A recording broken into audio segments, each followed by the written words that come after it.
Hello, college football fans. Welcome to episode 61 of College Football Throwdown. I'm your co-host, Alex Schmitz, and today I'm joined by my dad, Peter Schmitz. Hello, college football fans and Husker fans. That's right. This is a College Football Throwdown, your podcast by college football fans for college football fans. Sorry that we didn't have a podcast last week. It was a combination of me having to work late and Dad falling asleep there on the East Coast when I tried to call. But we've banded together and we're getting us out earlier this time, so we're going to compensate there that you go. way. The old man's not going to fall asleep on you tonight. That's right. Better not. So we're going to be focusing on the Nebraska side with the Troy and Michigan games, as well as some of the big games in college football nationally. But before we get into that, I believe we both have a beer to crack, as is our tradition. We do, and this is kind of a 2-beer podcast because of the difficulties that the Huskers are having. So I think a little more alcohol might be appropriate in this case. We're looking at the long view here. Are you ready? Go. All Go right. for it. There's mine. Here's mine. All right. All righty. Good stuff. Yours sounded old school. Yep. I like it. Yep. It was a Sierra Nevada Pale Ale. Going high end on me, son. Sorry. I'm an LA boy now. I'm drinking a Natty Light, and you're drinking a pale ale. There we go. All right. So the first thing I wanted to talk about, we could just have some fun, is the predictions we had back on episode 60. We predicted our game against Troy as well as a couple of the big games. Yes. So one of those was LSU and Auburn. You predicted that Auburn would win 17-14. I predicted that they would win 21-17, and it turned out that LSU won. That's correct. I'm just trying to find my scores here. So we were right on. We were wrong, rather. We were both wrong on that. Yes. Most people were. I mean, Auburn was a pretty comfortable favorite, actually, and LSU just found a way. That team has been very scrappy, and the old Nebraska connection with that, of course, is LSU's quarterback is the son of an ex-Nebraska player and longtime coach at Ohio U, your alma mater, and his son went to Ohio State for most of his career, but then as a graduate senior, he was able to transfer and obtain immediate eligibility. So after last spring's spring practice, he transferred to LSU, knowing they were in need of a quarterback, won the starting job, and has done a pretty good job of leading them to an undefeated season so far. Yeah. What's your the final score of the game was 22-21. I managed to find that. Okay. Yeah, it was a close game. What's your take on Ed Orgeron over there? Because I know, after Les Miles was gone, he kind of took over from within the staff as the temporary guy and then became the full-time guy. And some people questioned that decision, but... Right. Because Ed was kind of a disaster. He was a mess when he was a head coach at, I believe it was Mississippi State. Or Ole Miss. No, not. It was Ole Miss, I think, rather than Mississippi State. But regardless, he had a head coaching job in the SEC, and he was always well known as a recruiter. But he got a head coaching job and kind of just did not do well. So, he built his way back up, went back to work as a staff coach, became a coordinator for a short time, I think, and then fell into the opportunity at LSU. And most people thought that LSU was kind of settling for him, that they weren't able to get their first choice, but they got him. And, the players love him. He's very much a player's coach. Players appear to always love him. If you've ever listened to him talk, it's painful to listen to one of his press conferences. Yeah. Because you kind of feel sorry for the guy. you almost feel like it's got to hurt to talk the way he talks. But he's a good old boy. Guys love him, and they play hard for him. And I think he's learned a lot from his time as an assistant after being a head coach. He clearly is managing things a lot better this time than he did last time. And frankly, he stumbled onto the luck of getting Burrow, who is a well experienced son of a coach, son of a coach's coach. I mean, this guy is a student of the game, and he's not a great quarterback, but he's a guy that makes few mistakes and can manage an offense and get the ball into his playmakers' hands. And so far, that's worked as a great formula for them. They've beaten Miami in non-conference, and now they've beaten Auburn, a team that most expected would beat them. So they got a couple of upset victories already in this young season. That's definitely true. And the other game we talked about was Ohio State TCU. We both predicted an Ohio State victory. You said 28-17. I said 42-28. And the final score ended up being 40-28. So I was pretty darn close. Yes, you were. With my prediction. Although that's somewhat deceptive in that there were a lot of late scores in that game. That game was super tight. TCU, it was much closer to what I was predicting until near the end, and then Ohio State kind of pulled away in the second half, and had a couple of turnovers, etc., that helped them, with the final margin of victory. And then lastly, now, I was going to say a quick note on that because we didn't do predictions obviously for the following week because we didn't have a podcast, but then TCU had to follow up the game with Ohio State with another big game playing at Texas. And they ended up losing to Texas in that game. It was a tough game, but they ended up losing. So now TCU's got 2 losses. They were expected to be, along with West Virginia and Oklahoma, the top of the Big 12. So now they're looking at 2 losses, pretty much out of the national picture at this point, I would expect. And now it's just a matter of can they become, upset-minded and maybe knock one of those other big boys out, right. like Oklahoma or West Virginia. It's worth mentioning that, Texas lost in an upset early in the season, but then week 3, the same week as our Troy game, they played against USC and beat them pretty comfortably, 37-14, then beat TCU the following week. So they're doing okay right now. Exactly.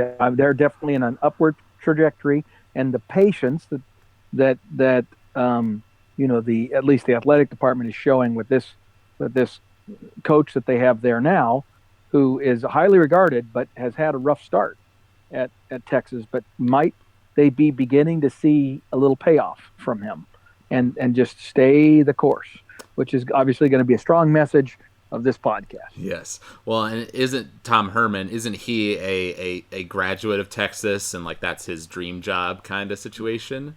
I don't know his history well enough to know that to be sure, but it's possible. I mean, I wouldn't. If you read that somewhere, it's probably true.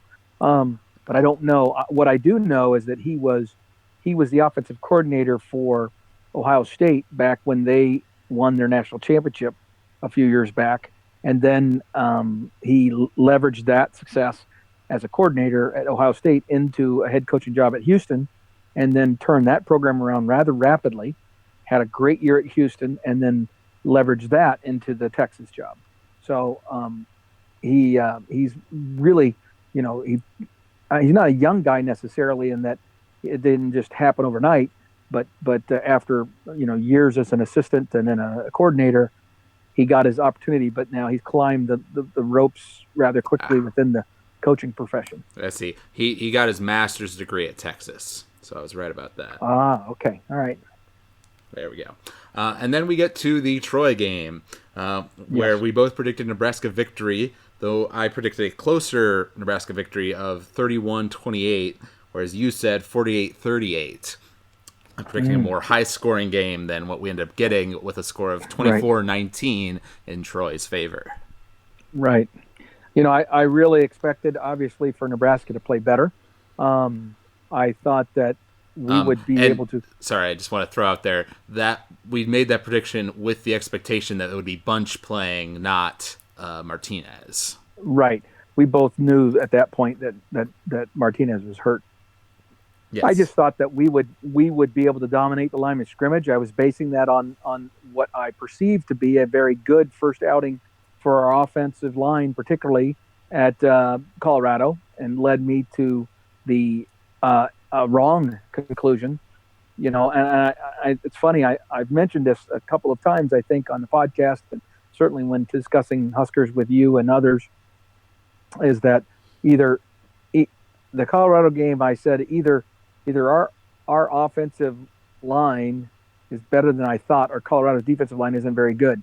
Similarly, I was very concerned when with whether or not our defensive line was good or our offensive line was bad during spring practice and fall camp, when I would hear about how the defensive line was doing so well. That was concerning me about the offensive line. Then I kind of poo-pooed it all and blew it off after the Colorado game. Obviously, I was wrong. I should have heeded what I had as a concern before, which was that the offensive line was going to be an issue. Clearly, Yes. it is. Yes, yes. Well, we saw that in full force against in the Michigan game for sure. Focusing on the Troy game for now, one thing that Yes. was interesting when I was looking at the stats was that in a lot of areas we were, once again we were better than them. We had 22 first downs to their 12, a total Right. of 364 yards of offense to their 253. They had 3 fumbles. With 1 recovery, and we had 4 fumbles with 1 recovery. So some lost possession on both sides of the ball. 3 sacks to 3 sacks. We were 5 of 15 on third downs. They were 4 of 12. So there's some. Both had teams had penalties, 10 penalties looks like. So in a lot of ways we were even or doing better than them. But it's because they didn't get as many first downs because they had a couple big plays that got them points. Right. That's all they They needed. basically at halftime they had like 4 first downs, and they had 3 big plays, and that's what added up to their 17 points that they got in the first half. Um, they got a punt return. Again, special teams has been an absolute disaster for Nebraska all season so far, and that has to correct itself. If we are to win any football games this year, those problems have to be corrected, and most of them are very easily correctable. And for whatever reason, our our players and our coaches, and this really is both players and coaches, are not getting it done. It's really not that hard to be at least average on things like kickoff coverage, and punt receive, those kinds of things. It takes a lot of work to be exceptional, but you should be able to be at least adequate in all circumstance. To be inferior in that, with the resources that you have at the University of Nebraska, to me, is an area that is unacceptable under any circumstance. And so I'm not going to cut, the new coaches any slack on this issue. That has to go away, and it has to go away right now. I mean, like this week. If we Yes. continue to see those struggles, then that's on the coaches. Yep. Well, right, and just remembering that game, it was a frustrating watch because after a disastrous start to the game, our defense kind of stiffened up and was stopping them consistently throughout the first quarter and the second quarter. Though then after halftime, they adjusted to us and started having some more success. But it was the offense's inability to get a drive going, or when they did, then they'd make a mistake with a penalty or a turnover or something that would, Right. reverse the momentum of the game. So, Right. yeah. Well, and we were dealing. I see so many things that are wrong there, and again, I mostly player issues in terms of poor execution. Not necessarily that the players are bad or weren't trying. I'm really not in favor of people talking about individual players and how they didn't try, unless you have been able to analyze the film and see actual areas of poor effort versus confusion. And frankly, so often it's hard to judge that. And I think we have a team, as I've talked about in past podcasts, even going back to last year, is that we have a team that has a very fragile psyche. I joke about the fact that we have a bunch of China dolls out there that easily break, and that's where we're at. We're at a moment in Nebraska's football history that is culminates with a team, because of all those experiences, that is just so fragile with their mentality, their psyche, their want to. And so you have a couple of negative things happen, and they fold like a cheap tent. Yep, it's sad but true. Unfortunately, we're not going to spend as much time talking about the individual games this week, just because there's not a lot to analyze necessarily, especially in the Michigan game, which we'll be getting complete to. whitewash. Yep, next, that's a 56-10 loss. Started bad right out the gate with a pick six by Martinez that could have been a touchdown. Totally changed the. Well, it wasn't a pick six, but it was an interception that led to then about 2 plays or something like that on offense, and then a score. That's right. It wasn't a pick six, but yes, it was a situation where a good play was called. The play was open. Martinez just he threw it into a lane where there was still a lineman. That lineman was able to get his big paw up and tip it, knock it off trajectory. And instead of it being a successful offensive play, potentially a big one, because there was no one in the middle of the field, that guy catches it, and he's going to go a long way. And he's one of our fastest players, J.D. Spielman. So clearly things would have been positive there.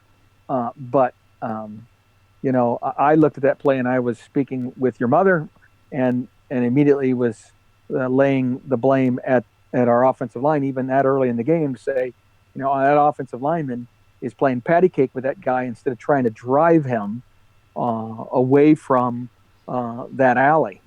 He knows the play call. He knows where the receivers are going to be going. I know that he knows he's supposed to be occupying that guy's arms. He's supposed to be pushing that guy. If that guy should not be able to maintain his position with one arm free. He just shouldn't. If he's fighting you with one arm, then you ought to be able to be pushing him sideways off to the sidelines, right? And Tanner Farmer was blocking this guy, and he didn't. He was content to just hold the guy at bay. But by doing that, he allowed the guy to focus in on the quarterback, and then with intelligence jump and put his arm in the right spot. You can't do that. You got to bury the guy. You can't be reserving energy for the next play. You got to be going 110%. And that's kind of the theme, if you will, of what I've seen from our offensive line is too much thinking. These guys, they don't know what to do.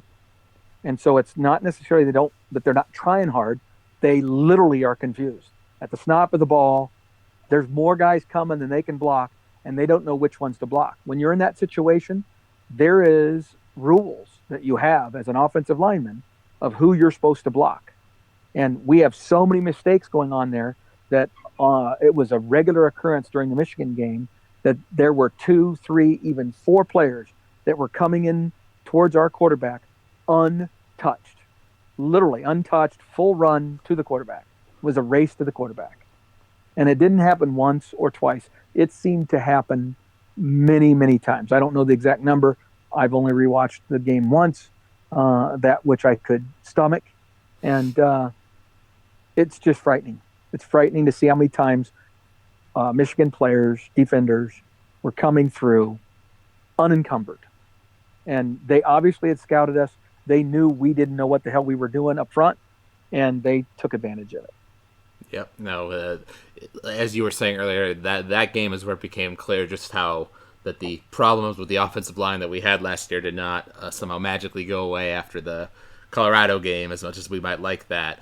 Because, Adrian didn't even have time in a lot of situations to, look at the receivers or to make a decision on, okay, am I passing it here or am I running it? Because there already were Michigan players in his face as soon as he gets the ball.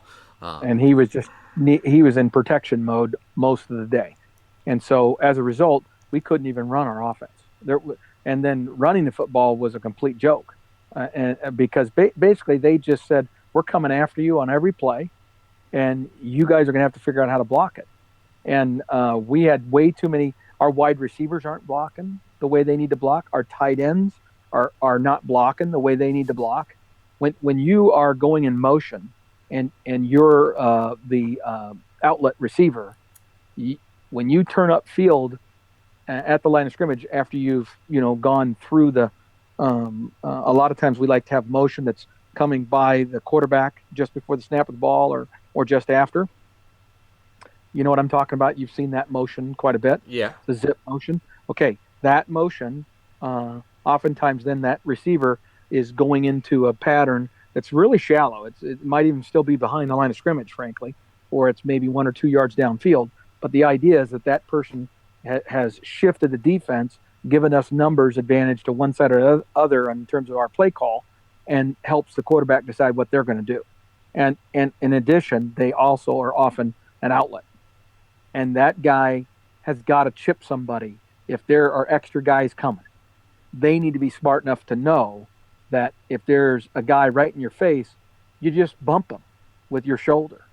You don't go sideways and let the guy literally on a sprint run to your quarterback. You protect your quarterback. So you chip him. You just square up your shoulders and you knock him off his stride. That doesn't mean you stop and start blocking, because you need to be out there and have yourself. But if you chip that guy, two things happen. Not only does that slow him down, the defensive backs also have more time to go backpedaling into their zones or whatever, or that they may think you're actually going to stay in and block. So they then behave differently. And then if you do need to be an outlet, you might even be more open because of that delay. So it's just basic principles that aren't being they're not instinctive with our team, and they should be based on the coaching they've been getting, and they're not. Right. And so I don't know what the answer is on that, other than to just keep doing it. I think the thing that coach needs to do is stay the course. Now, after reviewing that Michigan film, there might be a few players, even some highly regarded players that clearly are better in terms of the practice tape, clearly better than the guy behind them. But for whatever reason, you now have game tape of 2 games in which they were deer in headlights when the lights came on. And when confusion or something they didn't see in practice happens, they freaked out. You know what? It doesn't matter if they're the strongest guy on the team. They're useless to you if they aren't able to figure out what they should be doing. And that was very apparent in that Michigan game. Another example I'll use, and then I'll shut up and let you talk a little bit about what you observed, was a screen game. We had a screen play in which it was a screen to the left, and our left guard and left tackle were to basically initially block their guy, to, again, slow them down, and then roll out to become the lead blockers on a screen. Except they didn't even slow those guys down. And they were in on Martinez so fast, and they knew they were supposed to, but both of them, their heads, they just didn't swivel their heads around. They didn't see. They didn't know what they were supposed to do, because there was only 2 of them and there were 3 guys coming. And so you would think, okay, well, they're going to get 2 of the guys, hopefully the 2 guys that are closest to the quarterback, and only the 3rd guy is going to come free. As it turned out, they didn't touch anybody. All 3 of those guys came through free on a free sprint to our quarterback. It was ridiculous because they just didn't know what the hell they were doing. They were totally. Then after the play, they're clearly jawing at each other like, you were supposed to do this, I was supposed to, what? They had no clue. And so it was really, really telling to me that our offensive line is not able to perform instinctively. I don't think they're weak. I don't think they're out of shape necessarily. They're not that weak. The problem is they don't know what the hell they're doing. And, before I jump to the conclusion that it's the coaches, I believe that it's the coaches combined with the fact that we have a player psyche problem where our players, when bad things begin to happen, they revert back to freeze. They are deer in headlights, and they don't do anything right. So we need to get them into situations where they can have success, and then their memory will start to reset to the positive things. Okay, I'm done on my rant. Yeah, no, I think you made a lot of sense there. I was just remembering talking about the defense overall. They still made lots of mistakes, but I was more pleased with them than the offense because there were some series where they stopped Michigan or they had some nice tackles or sacks, that sort of thing. I But don't remember those. there were some, but there were. They had a lot of success with a particular formation where they would set more guys to like the right side and the left, or the left side to Right, the right, and then run to the weak side, and right. our guys weren't able Would to respond fast enough. And there was the right, one play early on in the first quarter where they did that, and our two guys chasing the dude, had terrible angles, and he just right, ran free for a touchdown. right. And that was a problem. Yeah, what's called an offset line, or basically it's where you have an extra lineman on one side of the center, and then you just have two guys on the other side of the center. But then you run to the side with the two guys, because what happens is the defense overcompensates for the unbalanced line when they put that additional guy over on, say, the right hand side of the center. Then our defense needs to shift, but it still needs to be balanced. It and we weren't doing that right. There's a thing about football. There are two aspects of football. The first thing, and what many like high school players and people who aren't very involved in football would be able to understand, is that everybody has an assignment, right? You have a job you're supposed to do, and generally speaking, on any given play, players will know what they're supposed to do in terms of assignment. My job is to do X, Y, or Z. But there's also the other element of that, which is alignment. Where am I supposed to be? Because at this level, you know, even being one step in the wrong way, one step inside of where you're supposed to be, one step outside of where you're supposed to be, not shifting due to motion or over shifting because of an unbalanced line. All of those things create numbers advantages that the other team can take advantage of. And your whole job as a defense is to be balanced in all of those situations. Pre-snap, you need to be balanced so you have things covered and you have leverages where you need them to be. And now you can't overcome mental mistakes on the part of your players who go the wrong way and those kinds of things, which we saw plenty of that too on the play you're describing that was early in the game, where it was really obvious there were bad angles taken by our secondary. Literally, we had a cornerback run into a safety because the cornerback was running the wrong way. The play was coming towards him, and he was so focused on what was going on in the backfield with the receivers that he had no idea that it was a running play. And the running back was literally already at the line of scrimmage. So it was clear that it was a running play. But his recognition was so slow and so bad, and then he ended up being pretty much right in the way of the angle for the safety coming down to fill that hole, and so it ended up going for a touchdown. Additionally, on that same play, our defensive end on that, which was actually an outside linebacker, the guy who's supposed to set the edge, allowed himself to get completely blown up and blown out of the play. Now, to some extent, I think there was a huge lesson that needs to be learned by the staff about the fact that they need to match personnel. When you got 2 or even 3 tight ends in the game, you damn well better not have 5 defensive backs and 4 tiny linebackers.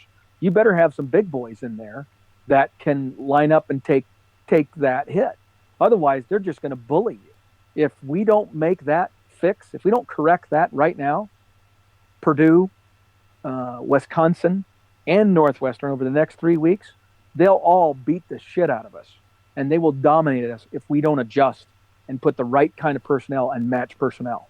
Because if they think that our 225-pound linebacker is going to be able to step up and take on a tackle that's 335 pounds, they're wrong. It's not going to work. I don't care how good a linebacker is. So they need to be able to match personnel groups. And when they see these big packages come in, they need to adjust personnel. And we didn't do that in the Michigan game. And they saw that. I believe that was something they saw in film on the first two games. They saw we weren't doing that. We were not making those staffing adjustments. And maybe our coaching staff got away with that when they were at UCF. Maybe they were able to do that because they didn't face very many teams that played traditional power football the way we do. A lot of teams do in the Big Ten. I mean, you're going to see that with Iowa. You're going to see that with Wisconsin. You obviously see it with Michigan. You're going to see it with Penn State. Ohio State's more of a spread team like us, but even they have the ability because of the depth and talent that they have on their roster. They will have big sets. Northwestern does it. Minnesota does it. All of them do it. We better have an answer. And we have enough defensive line depth that we should have been able to handle it. But we didn't. We didn't match. Yep. And that's stupid. Yep, you're right. That's a coaching adjustment that'll have to be made. Transitioning Exactly. into the mentality side of it, I did not see much of the second half of the game because I had other commitments, but I was checking the score, and I think I tuned in near the end of the fourth quarter when it was already over. But I thought it was interesting that one of the commentators on TV was saying, like, I think it was they were on offense, we were on defense, and one of our guys made a tackle, and it was like, that dude is still playing hard. I've been watching him up here, and I can see that he's still playing each set, like it still matters. And there's only a couple guys out here on Nebraska's side that are doing that. But the fact that there's kind of like the guys who have bought in or whatever, and who are mentally tough enough to stick with it even when the game was already decided, and then all the people on the team who kind of called it quits early on. How do you think Scott should try to address that issue going forward? Wow. Okay, that's a loaded question. And here's my answer. First, I would say that I believe that most of the kids, I think using the term bought in is a misnomer. And here's why. I don't think there's very many players that don't believe that Scott Frost has a plan and that Scott Frost's plan will work. Okay. I don't believe there's a lot of kids that are doing that. I think there is some cultural issues in terms of mentality of what you do when you get punched in the mouth. And that is a bigger issue and frankly harder to overcome. Because there's a bunch of psychoanalysts that have to get involved in this because we've got a bunch of psyches that are very fragile. And these guys, when they experience negative things don't go their way experiences, they revert back to almost a freeze. Their brain slows down. They start thinking too much. And all of a sudden they can't do things that they've been doing every day in practice and demonstrating their knowledge to their coaches that they know what to do. But then in the game, they don't do it. And the coaches are scratching their heads like, what in the hell is going on? I watched you practice all week and you knew exactly what to do in this situation. We went over it. And then it comes game time and you totally pissed the bed. What is wrong with you? And it's psychological. And that's an element that's really hard. That's where we talk about the culture of winning versus the culture of losing. Scott has to break a pretty strong bond of culture of losing that we as a team have. We start thinking about woe is me and feeling sorry for ourselves instead of having the positive reaction you would want in that situation after making a mistake. You want an athlete who has the competitive instinct to play harder and play more focused on the next play and the next play and the next play after having made a mistake. But then there are other athletes who are incredibly talented, very strong, all the things that you want in an athlete. But when they have something negative happen, then their whole game falls apart. Okay. And that differentiates the players that really succeed and the players that don't. And we have a team that's filled with those kinds of players who have that fragile ego. And we need to get those guys corrected. Now, that's where it gets back to, if we had had some success, if we had been able to play the Akron game and won, and I know that you can point to the Northwestern Akron result and say, well, Akron was by no means, and I'm not saying it was a guaranteed victory. What I am saying is that there was a greater chance that we would have been able to have physical success and mental success against Akron, and we would have had all those repetitions of success. And then that might very well have led to learning and improvement and optimism and confidence, all things that would have led us to perform better the second week. And that little bit of additional improvement and performance against Colorado might very well have led to that being a victory. Now these guys have 2 victories under their belts and they're happy, right? And their confidence is higher, and they're already beginning to see the positive results of all the work they put in and all the cultural efforts that Scott Frost has been trying to instill in them. Instead, they got the reverse. They didn't get the Akron game, so there's nothing there. Then they play the Colorado game. They play hard, but they make enough mental mistakes. First game with a new coaching staff, et cetera, and then they fail and they lose. Disappointed, but they're still optimistic. But then they think, well, because just the whole mentality of, well, we played well, but we lost. It's okay. We'll get a win next week. And then they didn't. That Troy game was devastating to me in terms of mental psyche. So then they're going into the game, and I think this is probably one of Scott's bigger mistakes, is he foretold. Scott was trying to manage fan expectations and media expectations last week before the Michigan game, and he made the statement, which was prophetic, that it's likely to get worse before it gets better. And as true as that statement is and was, as a coach, he shouldn't have said that. He shouldn't have said that to the media, even though he was trying to manage expectations, because he knew that people were thinking that they were further along than he now knew they were. At that point, Scott already knew after the Troy game, we got some issues. But he's not going to come out in the public and just start airing his dirty laundry, but he tried to hint at it by making the statement, it's going to get worse before it gets better. And I think we went into the Michigan game already knowing we were going to lose and just trying to survive it. And frankly, even Scott's decision, although I agree with it, to not play Martinez in the second half was a wise, long-term, proper decision. It was a message that I think was consistently given throughout that whole week, which was that the Michigan was a throwaway game. The Michigan game was one we just had to get through. Just get on the other side of it. So a loss is a loss. And so I'm going to embrace that now, because I think as a Nebraska fan, it's the only thing we can properly do. Mm-hmm. We need to embrace the fact that this whole first third of the season was absolutely about learning and about trying to identify things where we can get better. But now it's time to push a reset button and recognize that now is behind us. Now we're looking at a period here where we have 5 or 6 games against teams that, in my opinion, are not of the caliber of Michigan. Until we play Ohio State, we play teams that are more winnable games. They're all losable. Don't get me wrong. I'm not sure we win any of them. But they're more winnable than the Michigan game was going in. Now, if we can reset, as of right now, if we can reset, recognize that what's gone on before, it's history. There's nothing we can do to change it. But what we can do is make the decision right now that we're going to give 110% on every play. There's not going to be any half-assing. If you need to chip a guy because he's coming in, you do it. And if you need to stay up until midnight to study your playbook and study film so that you know what to do when blitz packages come at you, then you do it.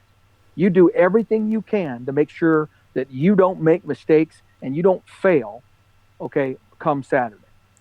And I'm talking mental side as well as physical side. Everything about preparation has to go up, not 1 notch, but 7 notches. And if they do those things, and then they experience success this weekend against Purdue, okay, now we got a W. Now we know what it feels like. Now we know the level of effort after a week of that. Now we know the level of effort in terms of preparation. We already put in a bunch of effort all summer. I mean, the physical part, we did a lot of the right things there. What we're not doing is we're not doing the mental preparation. We're not, and it's not enough to say, well, I'm putting in as much effort as the Purdue guy who is my counterpart. No, you got to put in more, because the Purdue guy is now in year 2 of his system. He's got his shit down, and he doesn't have the mental psyche problem you do. So you better, it's like somebody preparing for a speech, right? You need to prepare for that speech so that you can say it in your sleep, and then you can deliver it perfectly when you go to speak, right? That's what our guys got to do. They've got to just raise the bar on all their effort at everything, big time. And if they do that and then experience success, now okay, that's the level of effort that is required. Okay, now you learn. Now the next week you go and have to play at Wisconsin. Okay, that's probably not going to be a victory, but at least now you're ready to put in the effort and put yourself in a position where maybe Wisconsin doesn't have their best game, and maybe we're in it. Maybe a few things go our way. Let's plan on them.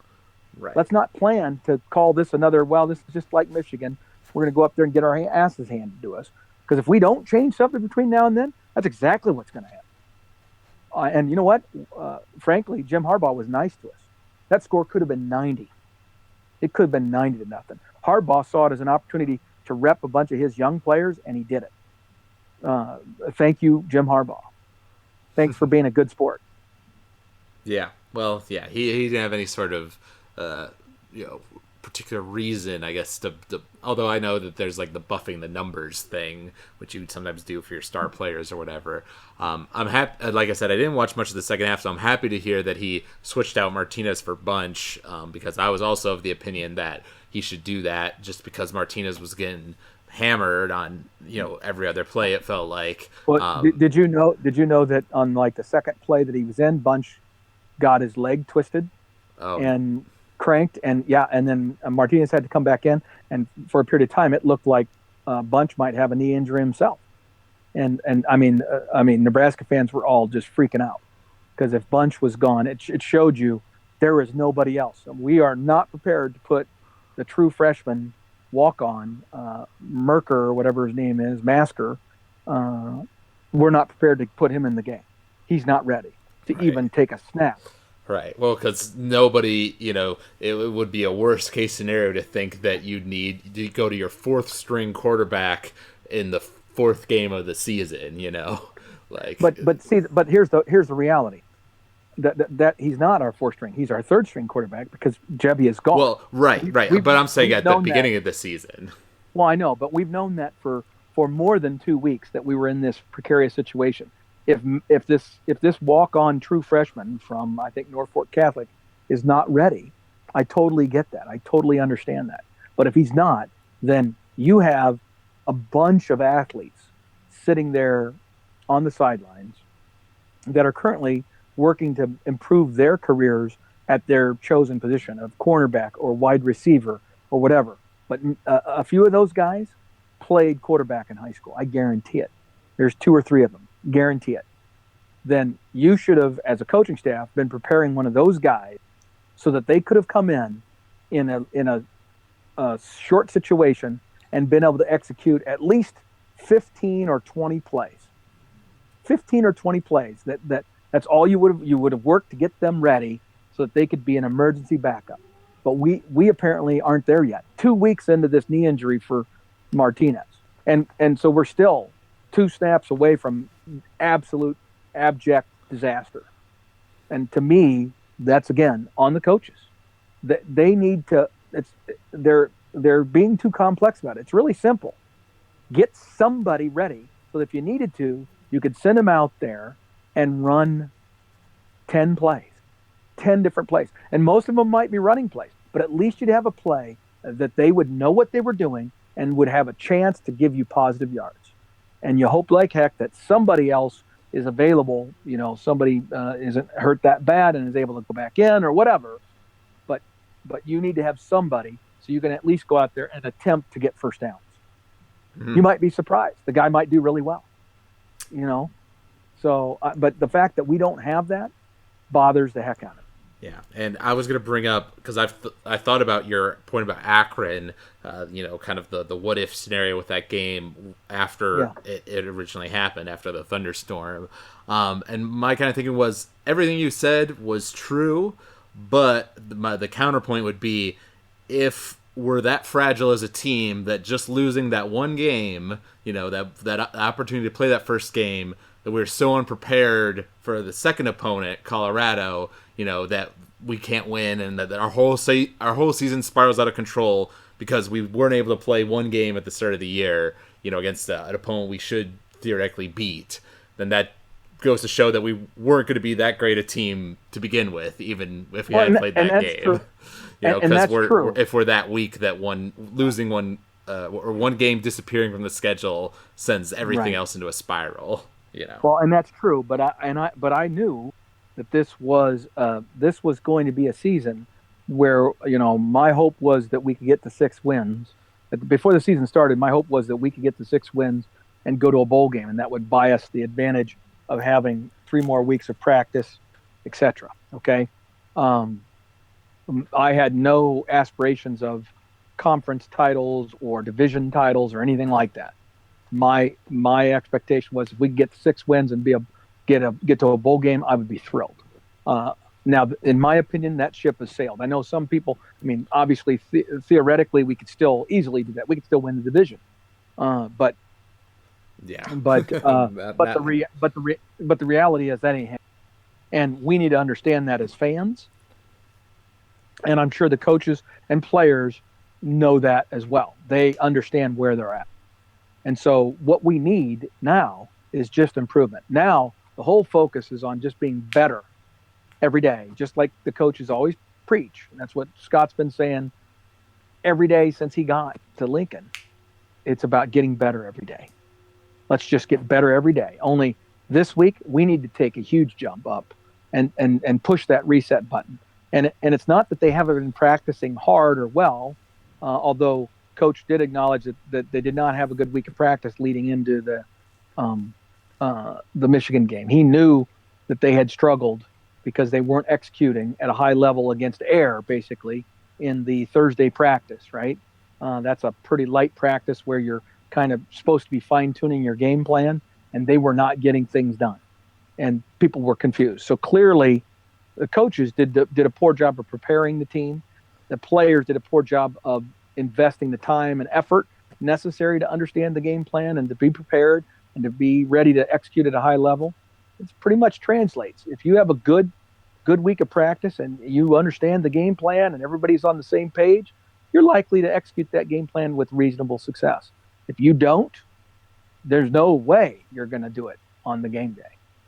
So, there's a lot of learning going on, both with the players and the coaches right now. Yep, and I don't know. And it is still a young coaching staff. That's certainly true.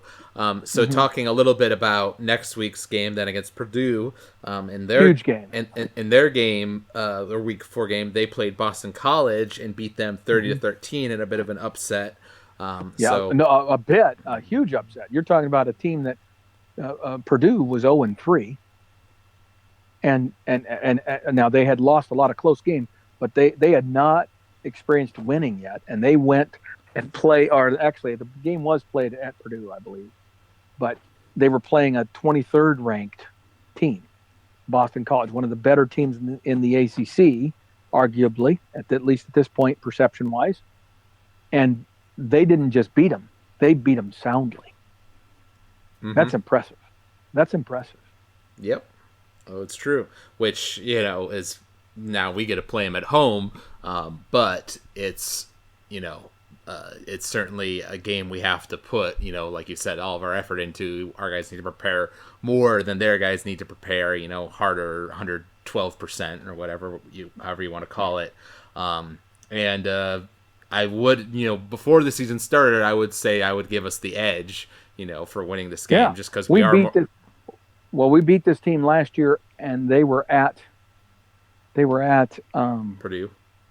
At Purdue, and we won. Now, we won on a last-second kind of play, and it was probably Stanley Morgan, one of Stanley Morgan's best games ever as a Husker. And it was frustrating to watch the game, but there were at least times in that game where our guys gave effort. And frankly, the Purdue team experienced a good deal of loss from that team, meaning I expected Purdue take a little bit of a step back, particularly defensively, because they had some really talented defensive players that were made them a pretty salty defense last year and are no longer there. But you know what? They still have a lot of offensive firepower, and their quarterbacks have made significant improvements over last year. So all of a sudden you look at their offense, and their offense is way more potent than it was a year ago. And our defense is going to have its hands full this Saturday. No doubt about it. And frankly, their defense, as much as it lost talent from last year and is not nearly as good as it was last year, it's still better than I thought it was going to be. By no means did they fall off the cliff. And that's good coaching. They have a good coach. They're going to come into this game smelling blood. They're going to see the blood in the water like a shark. And they're going to know on that film, they're going to see the exact same things that Michigan saw, and they're going to attack us. So we have 1 week to fix these problems we have with alignment and assignment. They're going to run a bunch of motion at us and try to get us where we don't have our numbers right, because our guys do not understand our defense for whatever reason. And again, I don't know if this is our players being in that mental, China doll psyche zone, or whether it's that our coaches aren't doing a good enough job of educating them and truly coaching them and teaching them how they want to run their offense and defensive schemes. Because our defense was out of position so much against Michigan, it was disgusting. It was also out of position at Troy on a few plays. Most of the time they were in position, but a few times, and you talked about the second half being not as good as the first half. And that's because Troy figured out some things where they could move us around with some motion and things of that nature that got us in the wrong alignment. They could come out in a certain formation and know they had an advantage. That should never happen. Never happen. So our coaches have a lot on their plate this week. Yep, gonna be a busy week for the Huskers, that's for sure. So what is your prediction for the score? I personally, I'm going to be optimistic and predict that we win, but I think it's going to be close, and I'm going to say 31-28, Nebraska victory. Wow, that's awesome. I think it is going to be higher score. It's going to have to be for both of us. If we win, it's going to have to be a high-scoring game like you just described, because I don't think we're going to stop them. They're just too prolific offensively. Excuse me. So I think that's a good score you gave. But I'm not sure I'm ready to go there. I'm now in the show me state Missouri mentality of I got to see it to believe it from the Nebraska team. I'm concerned that had Purdue not had this breakthrough win last week, I would maybe have felt a little better about this. But given where our team's at and how fragile our psyche is, and frankly, the pressure that's now on them, I don't think we see a victory. And I would like to think that it's close, like the same score you said, but maybe Purdue wins it. But I'm afraid I'm looking at a probably, 42-21 Purdue victory. Mm-hmm. I'm not optimistic that Nebraska is going to be able to make all the corrections they need to make in 1 week, based on the fact that they obviously weren't able to do it in preparation for the Michigan game after playing poorly in the Troy game. I will still say they played pretty good against Colorado. If they could give that Colorado effort again and clean up the mistakes, then they beat Purdue. But I'm not sure we're going to see even that again. Mm-hmm. So this team has to prove a lot to me before I'm convinced that they can beat anybody.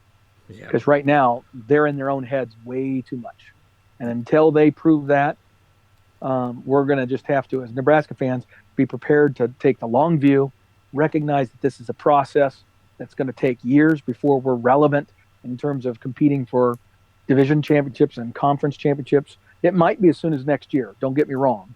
I'm not saying that we got to wait 5 years, but I am saying that we are going to have to get the mentality that seems to be pervasive on this team, and we're going to need to get enough snaps and effort and consistency in coaching, so that we get this coaching staff into their second year for us to start to see some results.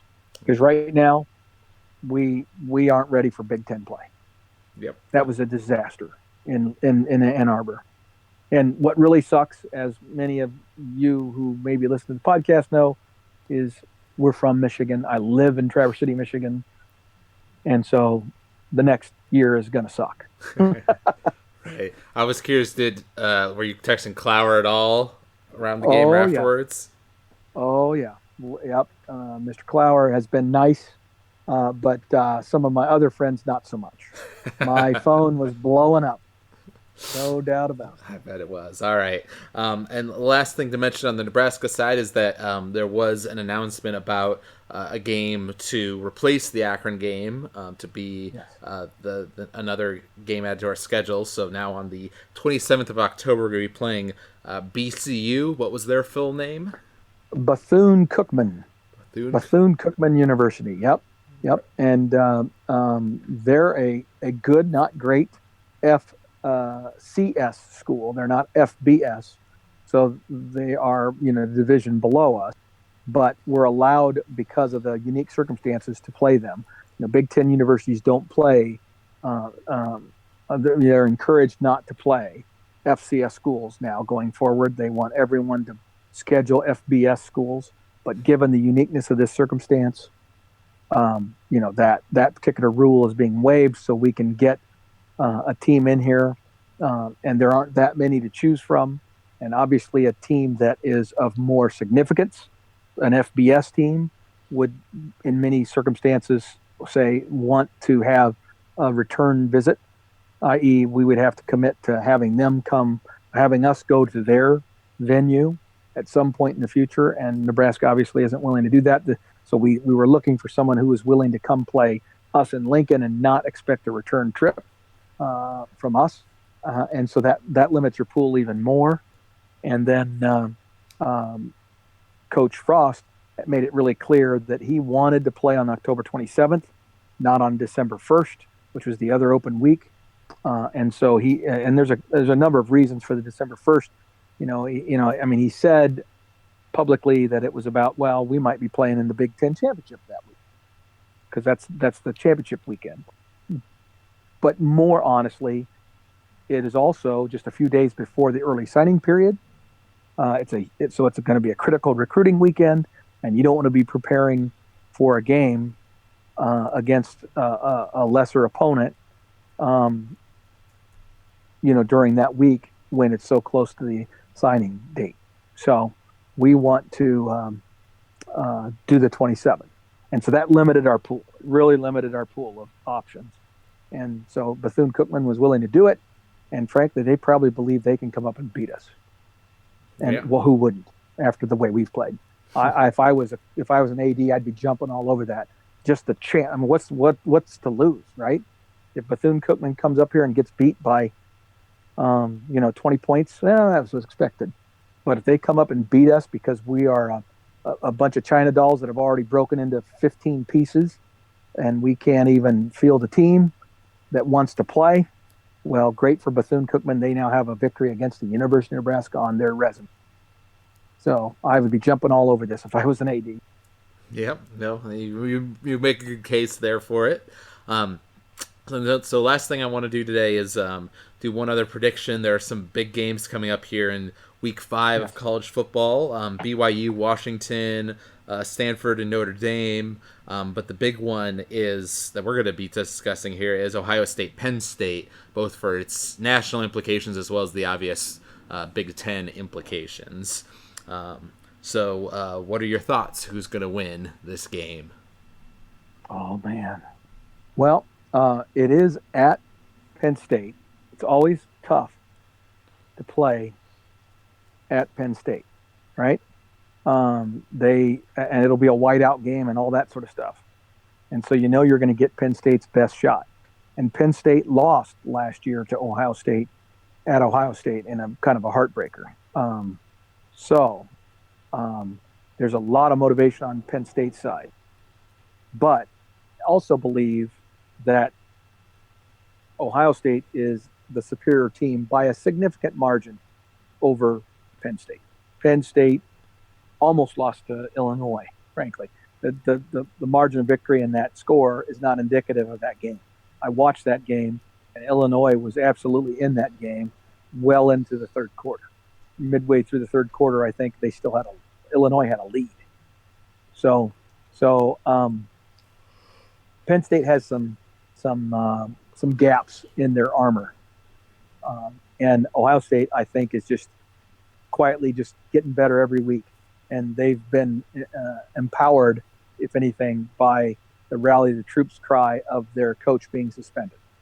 So I'm going to pick an Ohio State victory, and I'm going to say it's close because of the whiteout, but it's going to be a 10-point Ohio State victory. I don't know what the end up. I have to pick a score. I'm going to say 42-31. All right, 42-31. I think that's reasonable. I'm going to go a little lower scoring, I think. I'm going to say 31, let's say 24. 31-24 Ohio State victory. Ohio State victory. Yeah, you know what? I actually like your number better, but I'll stay with mine. But, you're right. I probably am being too optimistic about how much offense is going to happen. No, I already made my pick. I know you did, but I was just going to defend you and say that if Ohio State's quarterbacks get going, I feel like 42 points is definitely not out of from a possibility. But that's true. We'll see. That's true. Yep, we'll see. But I tell you, Penn State has some athletes, especially their quarterback is great, and they have some athletes at the running back position and wide receiver. But I just think that Penn State's defense has had that because of graduation losses over the last year has taken a step back. They're not quite where they were last year. Mm-hmm. Yep, it seems that way. All right. Well, I think that will do it for this episode of College Football Throwdown. Yes. Thank you to everyone for listening, and hopefully we'll be here a week from now celebrating a victory over Purdue and a small step forward on the path to getting better and team mentality that we've been discussing here. That's how we're going to have to phrase things going forward. Right. Long view. We got to take the long view. That's right. So if you enjoyed listening to this podcast, you can email us at huskerpete13@gmail.com. You can find us online at footballthrowdown.podomatic.com, or you can search for us on iTunes and find us there. We love getting comments on the website or seeing reviews left on iTunes. Constructive criticism is always appreciated. And we want to thank you guys for listening, and thank you, Dad, for being my co-host this week. And thank you. Yep, and we look forward to talking about some college football next week. Until then, go Big Red. Go Big Red.